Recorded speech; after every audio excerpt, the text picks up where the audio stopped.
Makna hakikat Ma'rifatullah Qiyas Al-An'am, ayat 131, dengan pendekatan tasawuf, tadabur kalbu, Tazkiyatun Nafs Ibnu Arabi, dan Al-Halaj Qiyas Al-An 131 berbunyi, intinya, Allah tidak membinasakan suatu negeri karena kezaliman, sementara penduduknya belum diberi peringatan. Ayat ini tampak sosiologis, tapi di tangan tasawuf, ia berubah menjadi peta batin. Dalam pendekatan tadabur kalbu, negeri karya tidak hanya dibaca sebagai kota di peta, melainkan wilayah kesadaran dalam diri manusia. Kalbu adalah negeri, nafsu adalah penduduknya, dan Rasul adalah cahaya peringatan yang mengetuk dari dalam. Ibnu Arabi, Tajalli sebelum hisab. Bagi Ibnu Arabi, Allah tidak bertindak sewenang-wenang. Segala kehancuran batin selalu didahului tajalli penyingkapan kebenaran. Ayat ini menegaskan keadilan ontologis. Tidak ada hukuman sebelum pengetahuan. Dalam makna,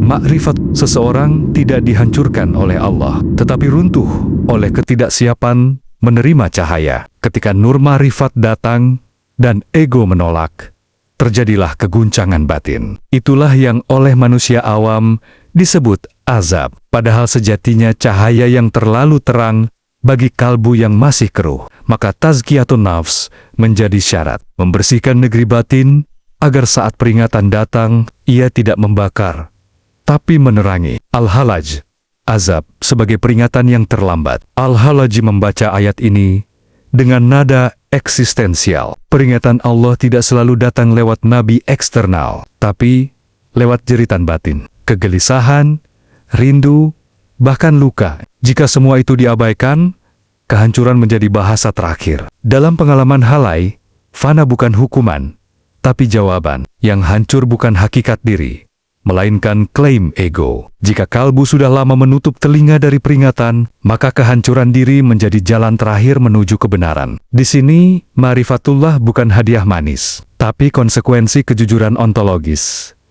Ketika yang palsu gugur, yang hakiki tersisa. Hakikat Ma'rifatullah dari ayat ini, ayat 131, mengajarkan bahwa Allah selalu lebih dulu memperkenalkan dirinya sebelum menghancurkan. Dalam skala batin, ini berarti tidak ada kesesatan tanpa tanda, tidak ada kehancuran tanpa undangan untuk sadar, tidak ada azab tanpa cahaya yang lebih dulu mengetuk. Ma'rifatullah bukan sekadar mengenal Allah, tapi mengenali peringetenia dalam denyut hidup sehari-hari. Rasa gelisah, kegagalan, pertanyaan eksistensial, bahkan kelelahan jiwa. Bila kalbu disucikan, peringatan menjadi pelita. Bila kalbu dikeraskan, pelita terasa seperti api. Disitulah tasawuf menjelaskan, Allah tidak pernah menghancurkan kitalah yang sering terlambat memahami isyaratnya. Qiyas Al-An ayat 132 menyatakan bahwa setiap manusia memiliki derajat sesuai dengan apa yang ia kerjakan, dan Allah tidak lengah dari apapun yang mereka perbuat. Kalimatnya tenang, hampir administratif. Tasawuf justru membaca ketenangan itu sebagai sesuatu yang dalam dan sedikit menggetarkan. Dalam tadabur kalbu, ayat ini berbicara bukan tentang ranking pahala, melainkan tingkat kesadaran, negeri batin dan derajat kesadaran. Derajat deraj, T dalam kacamata tasawuf, bukan tangga sosial atau angka di buku catatan malaikat, tetapi kedalaman kehadiran hati. Dua orang bisa melakukan amal yang sama, namun berada pada derajat batin yang berbeda. Karena yang satu hadir bersama Allah, yang lain hanya hadir bersama dirinya sendiri. Disinilah tazkiyatun nafs bekerja. Bukan menambah amal, melainkan memurnikan subjek yang beramal. Ibnu Arabi, amal menyingkap bukan menciptakannya. Ibnu Arabi melihat ayat ini sebagai hukum kosmik. Amal tidak menciptakan kedudukan, tetapi menyingkap posisi hakiki ruh. Setiap insan sudah memiliki potensi M tertentu dalam ilmu Allah. Amal hanyalah cara potensi itu tampak, maka derajat adalah bentuk tajalli penampakan realitas batin ke permukaan kehidupan. Karena itu, Allah tidak lalai, bukan dalam arti mengawasi seperti penjaga, tetapi karena segala amal sudah berada di dalam ilmu nia sejak awal. Yang berubah bukan pengetahuan Allah, melainkan kesadaran hamba. Dalam Ma'rifatullah, Seseorang naik derajat bukan karena ia lebih rajin, tetapi karena ego semakin menipis, sehingga yang bertindak bukan lagi aku, melainkan kehendak ilahi yang mengalir melalui dirinya. Al-Halaj, derajat tertinggi adalah lenyapnya klaim. Bagi Al-Halaj, ayat ini bukan motivasi spiritual, melainkan peringatan halus. Selama seseorang masih menghitung derajat, ia masih terjebak dalam aku. Derajat tertinggi justru saat tak ada lagi yang merasa berada di derajat manapun. Amal yang paling tinggi bukan yang paling terlihat, tetapi yang menghapus pelaku. Ketika aku lenyap, yang tersisa hanyalah yang bertindak. Inilah wilayah fana. Lalu baka, dalam konteks ini, Allah tidak lengah berarti. Tidak ada satupun niat tersembunyi, rasa bangga, atau klaim kesalehan yang luput dari kesadaran ilahi. Semuanya tercatat, bukan untuk diadili, tapi untuk dibersihkan. Hakikat marifatullah dari ayat ini. Q.S. Allen, M. 132 mengajarkan bahwa perjalanan menuju Allah bukan lomba cepat, melainkan pendalaman sadar. Setiap orang berjalan di lintasan batinnya sendiri, dan setiap langkah membentuk derajat kesadaran yang unik. Ma'rifatullah terjadi ketika seseorang menyadari, derajatku bukan diukur dari amal yang kulihat, tetapi dari sejauh mana diriku tidak lagi hadir di dalamnya. Saat itu, amal menjadi cermin, derajat menjadi bayangan, dan yang nyata hanyalah Allah, selalu hadir, tak pernah lalai. Bahkan ketika kita lupa kepadanya. Q.S. Allen, M. ayat 133 menyatakan bahwa Tuhanmu Maha Kaya, Al-Ghani, Maha Penyayang, dan bila Dia berkehendak, Dia dapat melenyapkan suatu kaum, lalu menggantinya dengan yang lain, sebagaimana manusia sendiri berasal dari keturunan kaum sebelumnya. Kalimatnya sederhana, tetapi bagi tasawuf, ini adalah gempa sunyi bagi ego. Dalam Tadabbur Kalbu, ayat ini tidak sedang mengancam, melainkan membebaskan kekayaan Allah dan kefakiran makhluk. Kata kuncinya adalah Al-Ghani. Allah tidak membutuhkan apapun. Tidak ibadah kita, tidak tobat kita, bahkan tidak keberadaan kita. Justru kitalah yang sepenuhnya bergantung. Dalam tasawuf, kesadaran ini adalah pintu awal ma'rifat. Menyadari kefakiran ontologis diri, tazkiyatun nafs, bukan agar Allah ridho, melainkan agar kita layak menerima rahmatnya. Allah Maha Pengasih, tetapi kalbu yang penuh klaim tidak bisa menampung kasih.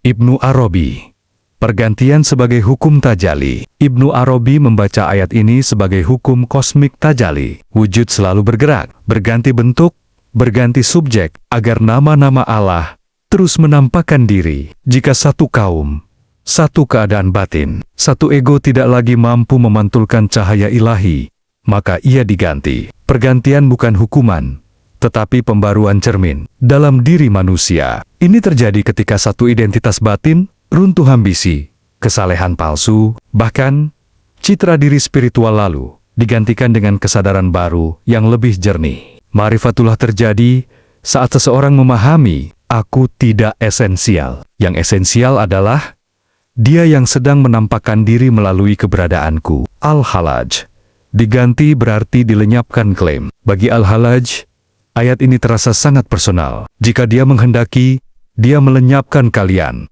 Yang dilenyapkan bukan jasad, melainkan klaim aku sebagai pemilik jalan. Dan diganti berarti munculnya hamba yang tak lagi merasa memiliki apapun, bahkan iman dan amalnya. Halai berdiri di titik ekstrem ini.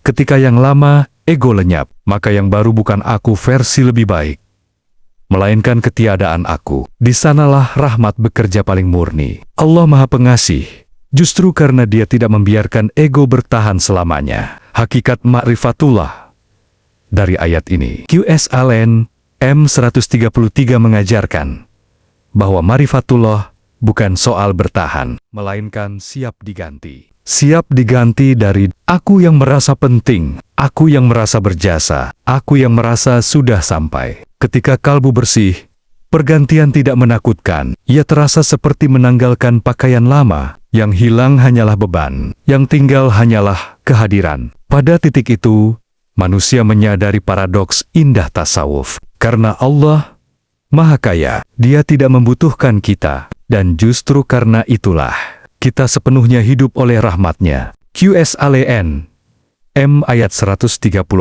Artinya menegaskan, apa yang dijanjikan itu pasti datang, dan manusia tidak mampu menghindarinya. Kalimatnya singkat, nyaris tanpa emosi. Tasawuf justru menangkap ketegasan sunyi di sana. Ini bukan ancaman keras, melainkan kepastian ontologis. Dalam Tadabbur Kalbu, ayat ini tidak berbicara tentang masa depan yang jauh, tetapi tentang detik yang selalu mendekat. Janji sebagai hukum perjumpaan. Yang dijanjikan bukan semata azab atau akhirat, melainkan perjumpaan. Perjumpaan dengan kebenaran diri, dengan hakikat amal. Dan pada akhirnya, dengan Allah, tidak ada yang bisa menghindar. Karena yang akan ditemui bukan sesuatu di luar, melainkan realitas terdalam diri sendiri. Tazkiyatun nafs berfungsi agar perjumpaan ini menjadi terang, bukan menghantam. Ibnu Arabi, waktu adalah hijab yang menipis. Ibnu Arabi memahami ayat ini sebagai penyingkapan hakikat waktu. Masa depan hanyalah cara bahasa manusia menyebut sesuatu yang sudah ada dalam ilmu Allah. Janji itu akan datang karena kesadaran kita bergerak, bukan karena realitasnya menunggu diciptakan. Ketika seseorang mencapai mahrifat, hijab waktu menipis. Kematian, hisab, dan perjumpaan tidak lagi terasa jauh, melainkan hadir sebagai kesadaran kini. Maka tidak bisa dihindari, karena ia bukan peristiwa, melainkan kondisi sadar. Dalam kerangka ini, manusia tidak mampu melemahkan Allah, bukan karena kekuasaan semata, tetapi karena tidak ada ruang di luar kehadirannya. Al-Halaj, yang datang adalah runtuhnya aku. Bagi Al-Halaj, janji itu datang setiap kali ego runtuh, tidak perlu menunggu mati jasad. Setiap kali aku dipertemukan dengan batasnya, janji Allah sedang ditepati. Halai menekankan, yang tidak bisa dihindari bukan azab, tetapi kebenaran. Kebenaran selalu mengejar, dan akhirnya akan menyusul. Upaya lari hanyalah memperpanjang jarak antara diri dan kejujuran. Dalam pengalaman fana, seseorang tidak lagi berusaha menghindar. Ia justru menyongsong karena yang datang bukan penghancuran, melainkan pembebasan dari kepalsuan. Hakikat marifatullah dari ayat ini. QSALN M 134 mengajarkan bahwa marifatullah adalah kesiapan menghadapi kepastian, bukan kesiapan mental, tetapi kesiapan kalbu. Ketika kalbu bersih, janji Allah terasa seperti pulang. Ketika kalbu penuh klaim, ia terasa seperti dikejar. Ayat ini membisikkan kebenaran halus. Apapun yang kau tunda untuk dihadapi, penyadaran, kejujuran, penyerahan akan datang juga. Tasawuf tidak mengajarkan cara menghindar, tetapi cara berjumpa tanpa takut.